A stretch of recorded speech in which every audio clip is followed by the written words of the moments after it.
Welcome, my friends, to this edition of the History of Christianity. We're on part 34 today. We'll be looking at the topic of the Golden Age of Medieval Christianity. This is part one of two parts, so we'll finish this out next week.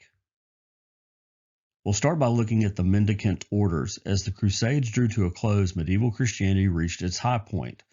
As a response to economic changes and large numbers of people moving to the cities, the mendicants, those who lived by begging, formed new monastic orders.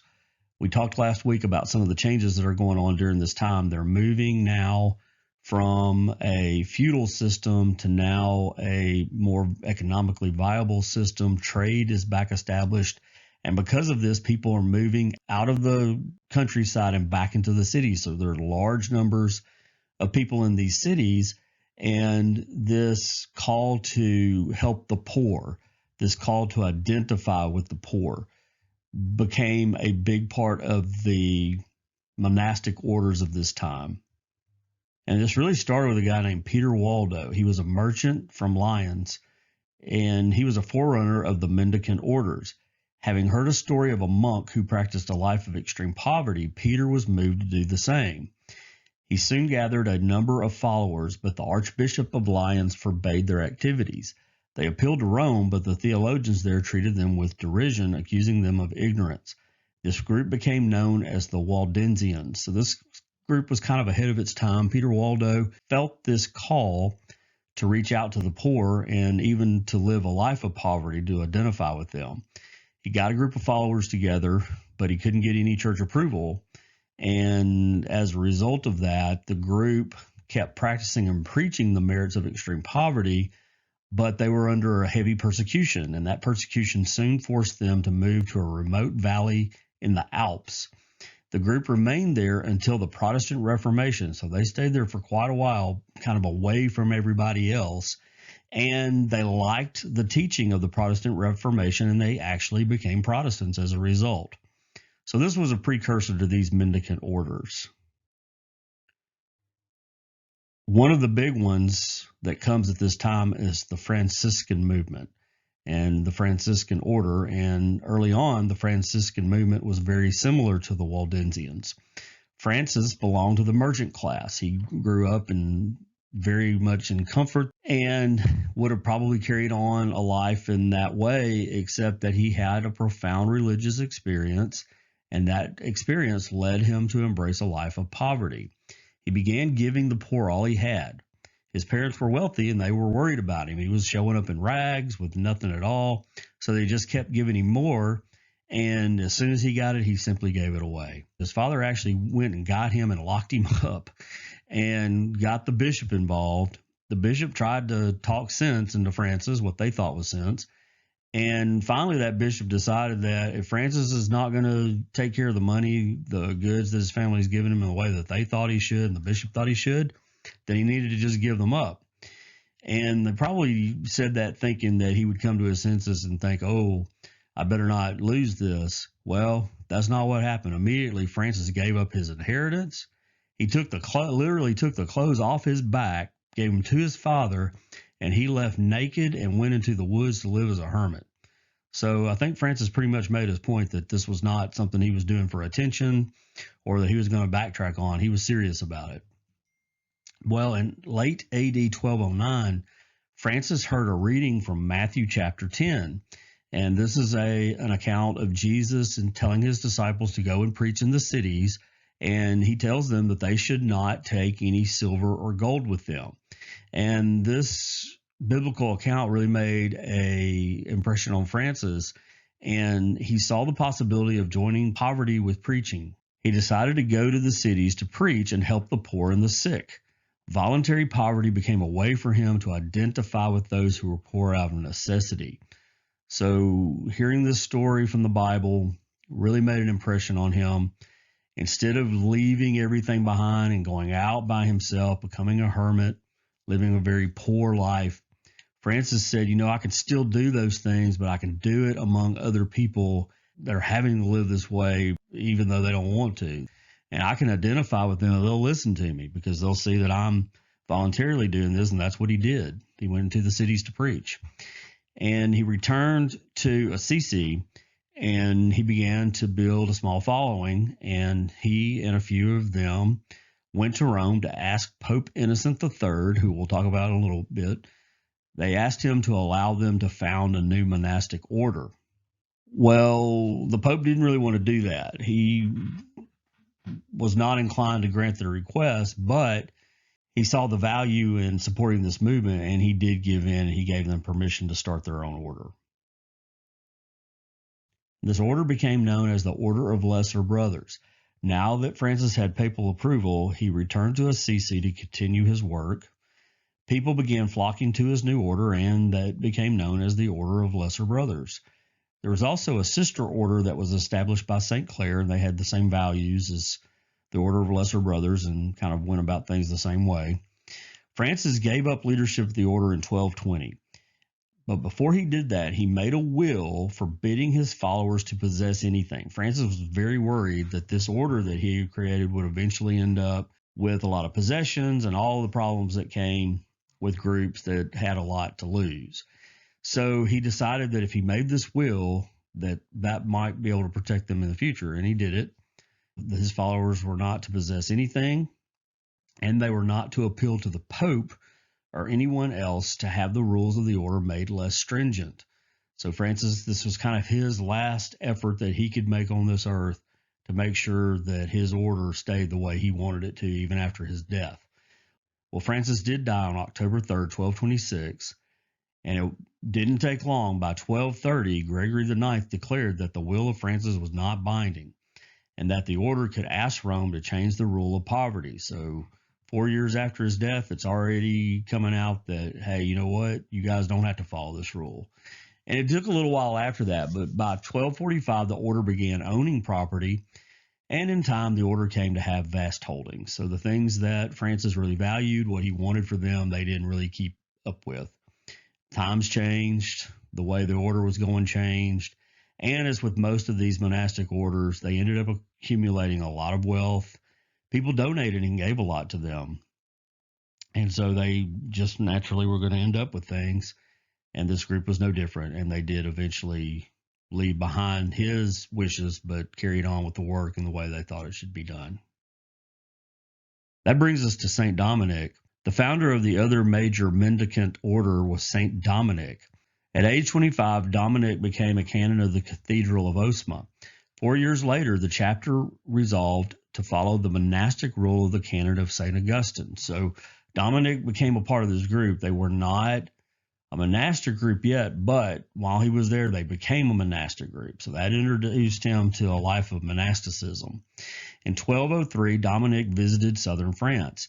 He fought heresy there among the Albigensians. So his reason for going there was to bring orthodoxy to this group. Now, most of the Catholic Church was going in and fighting this group, trying to bring them around orthodoxy by force, making them become Catholic, making them become Orthodox. Dominic didn't want to do it that way. He believed that by preaching and teaching orthodoxy, he could bring them in willingly and change their mind, not make them come against their will. And that's what he centered on, was the preaching and teaching of the word in such a way that it would be persuasive. Shortly afterward, Dominic went to Rome to request that Innocent III allow him to found a new order. He had found a lot of success there in southern France. He had been given a lot of responsibility. He wanted to have his own order. In this case, the Pope actually refused. Unlike with Francis, he said no, but he encouraged Dominic to adopt one of the existing order's rules and keep on with his work. So Dominic did that. He naturally went with the rule of the canons of St. Augustine, which he was familiar with. But what he did was he eventually adapted that rule to the needs of his order. So even though he wasn't creating officially a new order, he kind of was. He took the order of the canons of St. Augustine, but they adapted them. They changed them around in ways that would make them fitting for what they were trying to do. So in spite of what he was told, he went with the letter of the law, but he did it in a way that they could still accomplish what they wanted to accomplish. As a means of refuting the Albigensians, who claimed that Orthodox Christians were too worldly, Dominic adopted the rule of poverty and mendicancy. So the reason for Dominic taking on this idea of poverty into his group was not really the same reason for Francis. Francis saw it as an end unto itself. Dominic saw it as a way of refuting this heretical group, because one of the things that they said about the Christians were that they were very worldly. The Catholic Church had a lot of possessions, and it seemed like, and they were right on this, they were very much motivated by political power, by material wealth, possessions in this world. That was a criticism, and it was a way of them saying, you know what, we don't need to become Orthodox. Look at what you're doing. So Dominic said, well, let's just get rid of that right off the bat. We'll take on poverty and we'll live this lifestyle, and so they can't use that against us. So a little bit different with this order. It's the means to the end is not in and of itself. There was another purpose for it, which means, as you probably guess, it's not going to last ultimately. And this order that Dominic established became known as the Order of Preachers because their emphasis was on study. Their emphasis was on refuting heresy. Their emphasis was on theology. And this became the group that was very studious and very much the Order of Preachers. As a result of that, the Dominicans gave to the church some of its most distinguished theologians. Among them, a couple you may have heard of, Albert the Great, and probably even more likely Thomas Aquinas.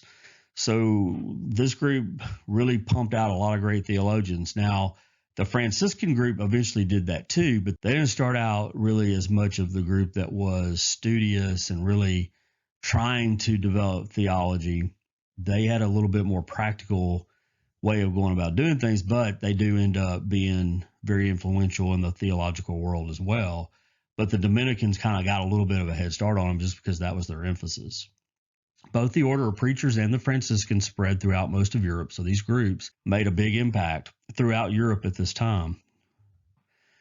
And as a result, other similar movements soon arose that followed their example. So there started to be several movements that began to take on this idea of poverty as a way of reaching out to the poor at the time.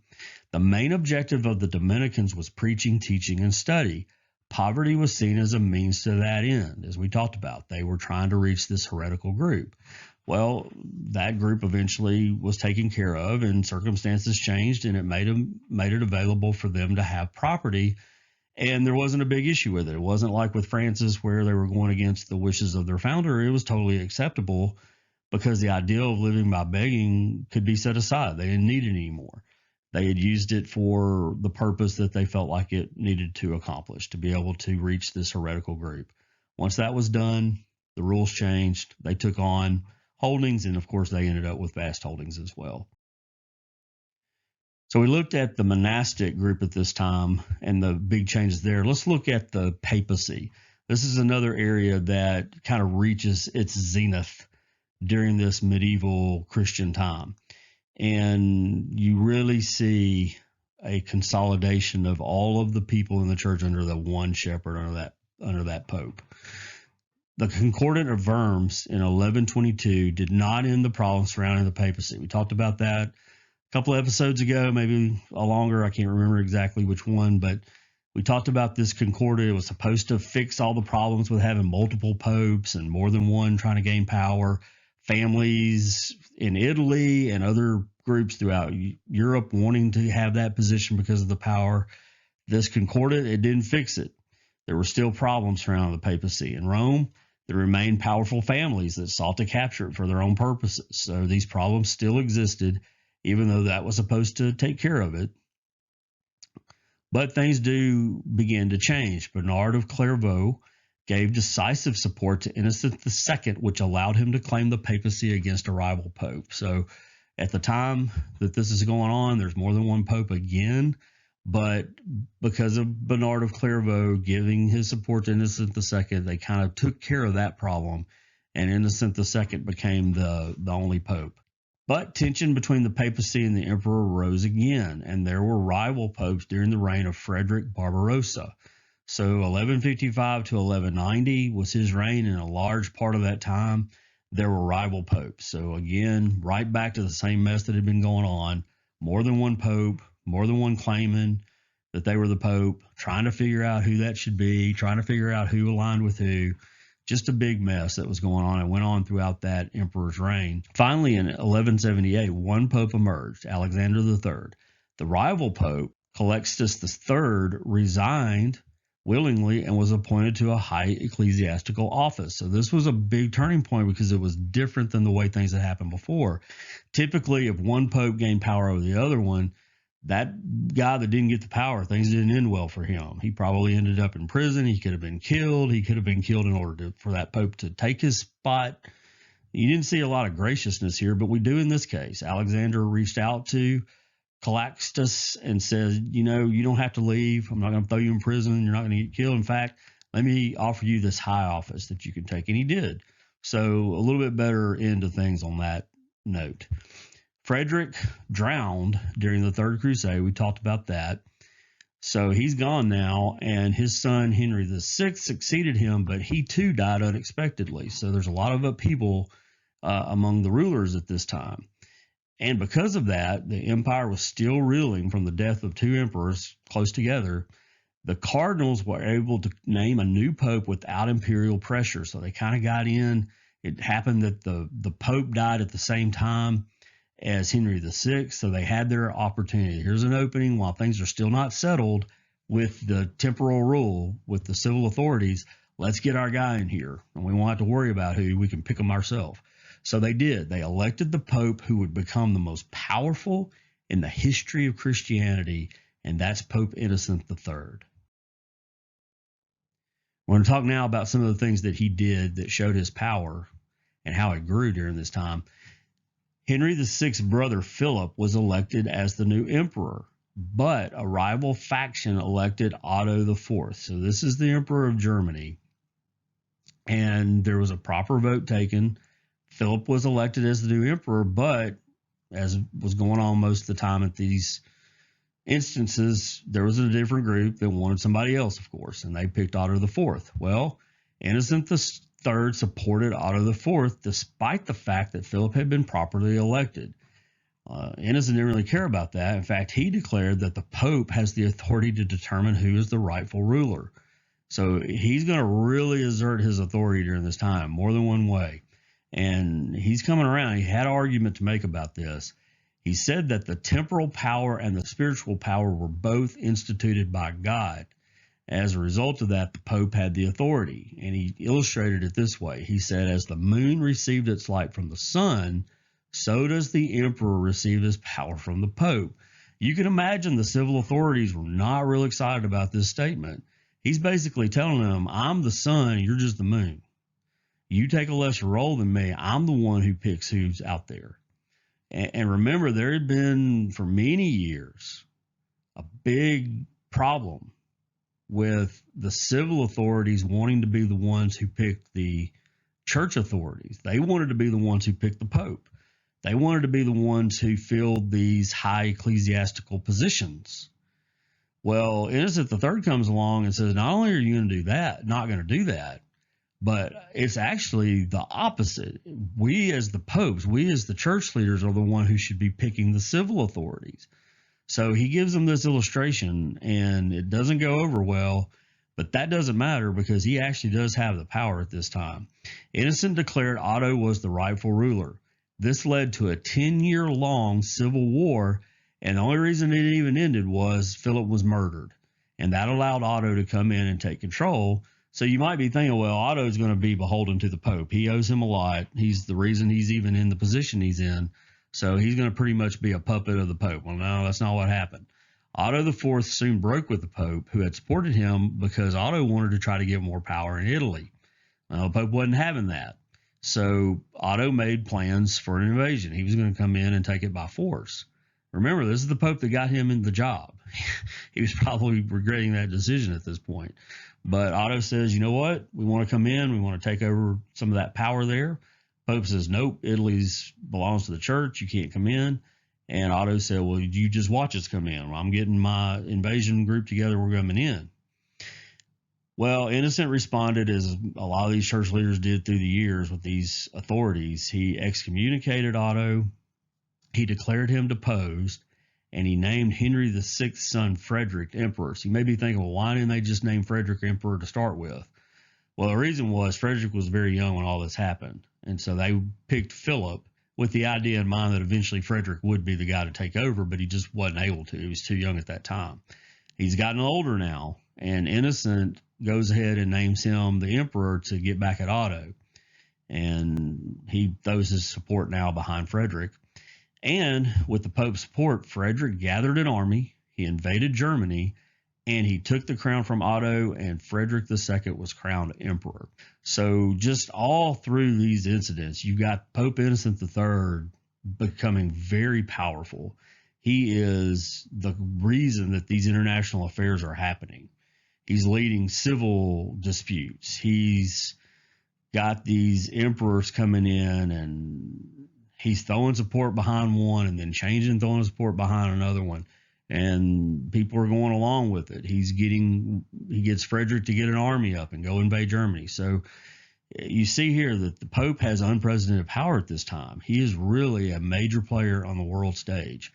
And Innocent III did not shy away from that. He was glad to do it. And he does it even more, as we'll see in a moment. And he did intervene in other countries as well. It wasn't just Germany. In France, he intervened in the marital life of King Philip Augustus.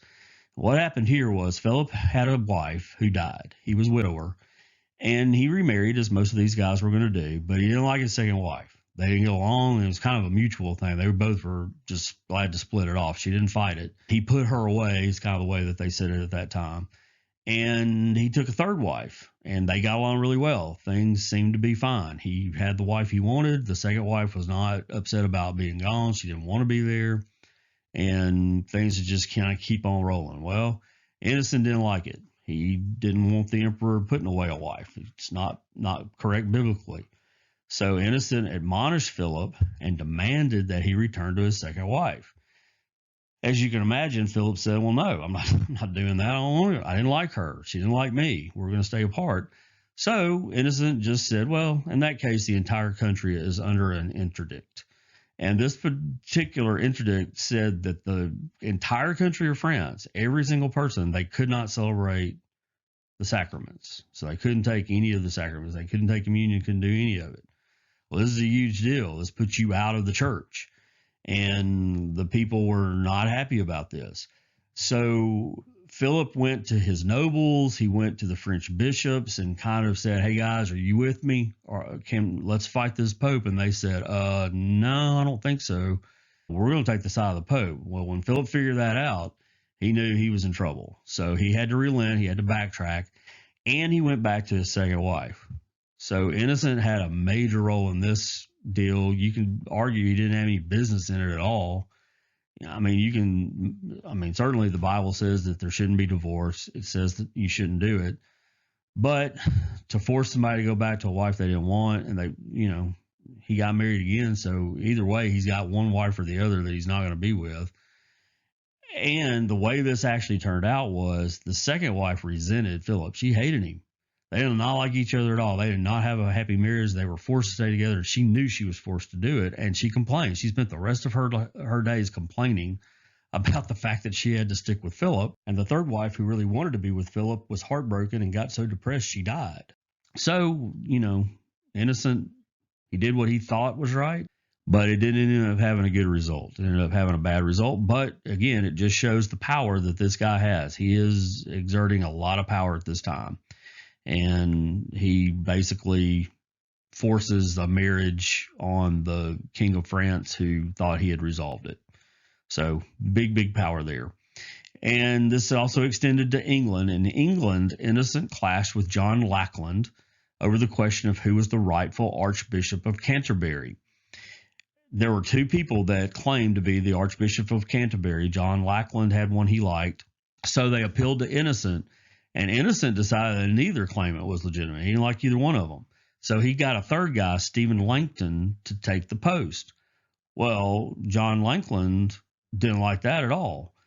And he refused to accept the decision. He didn't want Stephen Langton there. So as a result, Innocent excommunicated him.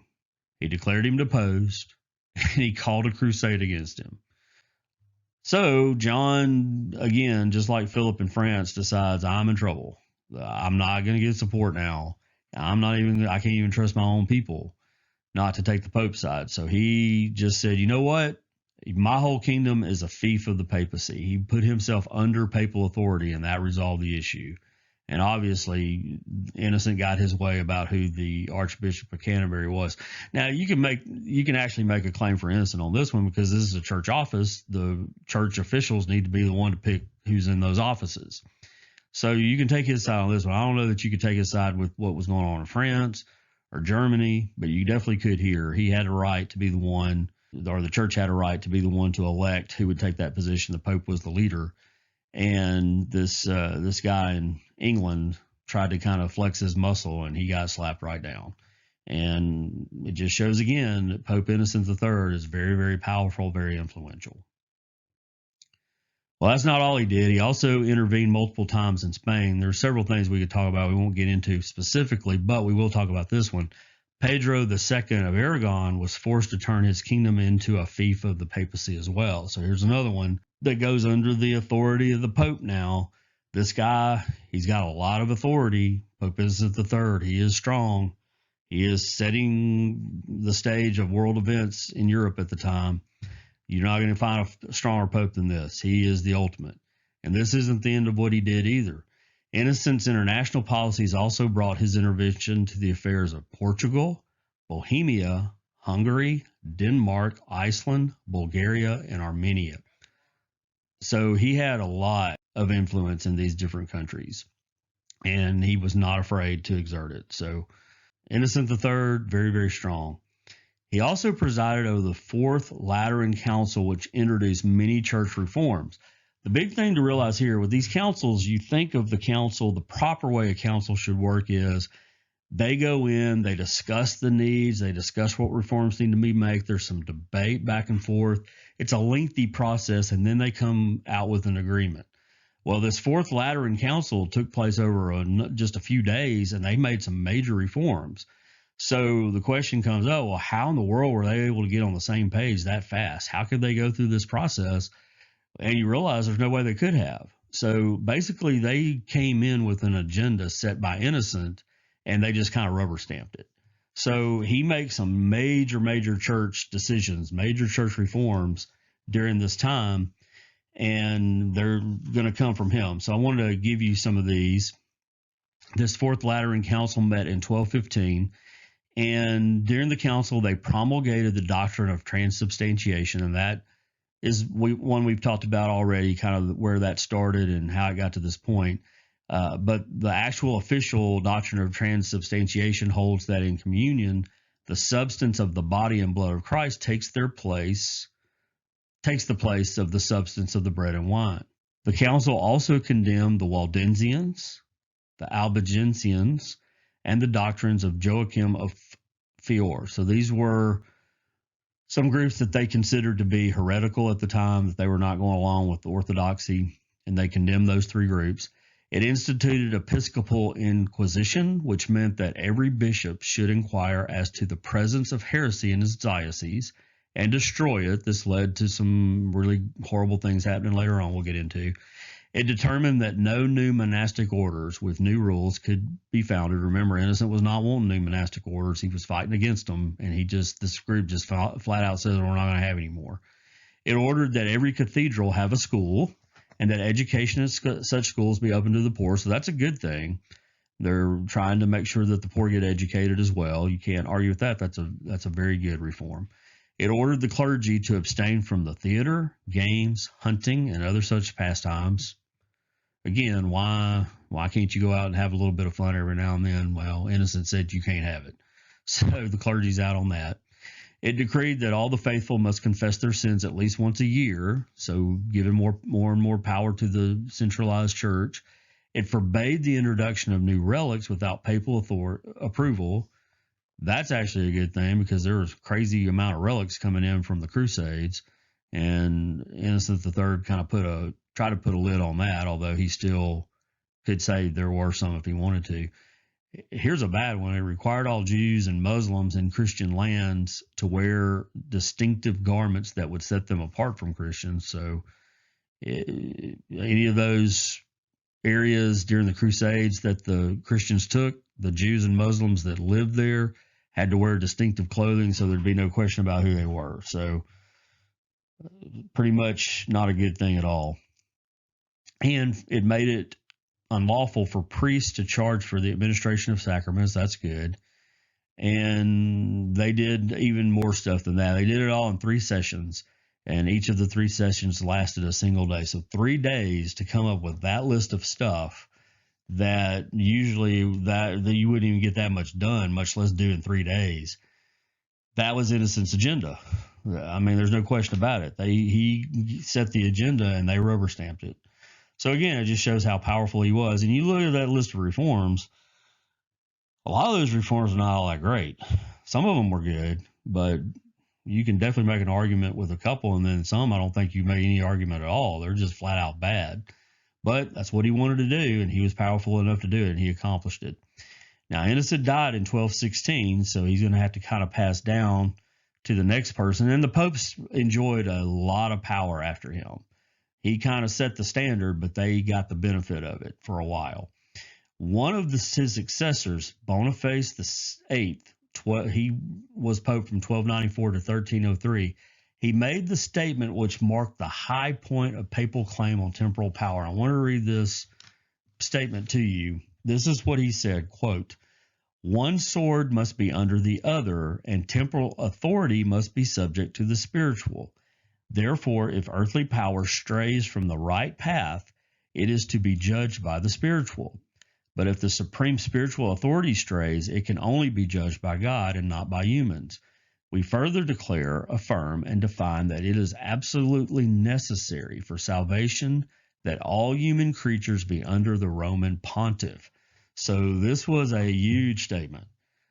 This guy's basically saying we have the right as church authorities to check any civil authority whatsoever.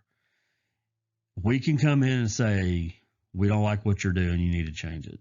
And we have the authority to do that, but the opposite is not true. You don't have any authority to tell us anything. We can do whatever we want. God will judge us. That's really convenient, especially if you're the one that's coming up with the rules. And that last statement, everybody has to be under the Pope. He's consolidating power big time. The central church is during this time, the power of the centralized church, the clergy, ultimately the Pope is just growing and growing. But though this claim was made at this time, the truth of the matter is that during the reign of Boniface VIII, it became apparent that the power of the papacy was declining. So the high mark came with Pope Innocent III, and even though the people that came after him did get a lot of power, that power starting to fade, and it's not gonna go up anymore. It's gonna go down. So next week, we're going to finish out this part about the high point of medieval Christianity. We're going to talk about a couple more things I couldn't fit into this section, and we'll get to those next week. And then the week after that, we're going to look at the decline that starts. We're going to be in decline now as the power has crested and now it's waning from the papacy through the church. And that, again, is going to lead us into that time of Protestant Reformation that's coming right around the corner. So I hope that you can join me next week as we finish out this topic of the high point of Christianity in medieval times. And I hope that you can continue to follow on as we finish out the last few weeks of this first season of the history of Christianity. Thanks for taking time to listen to this today, and God bless.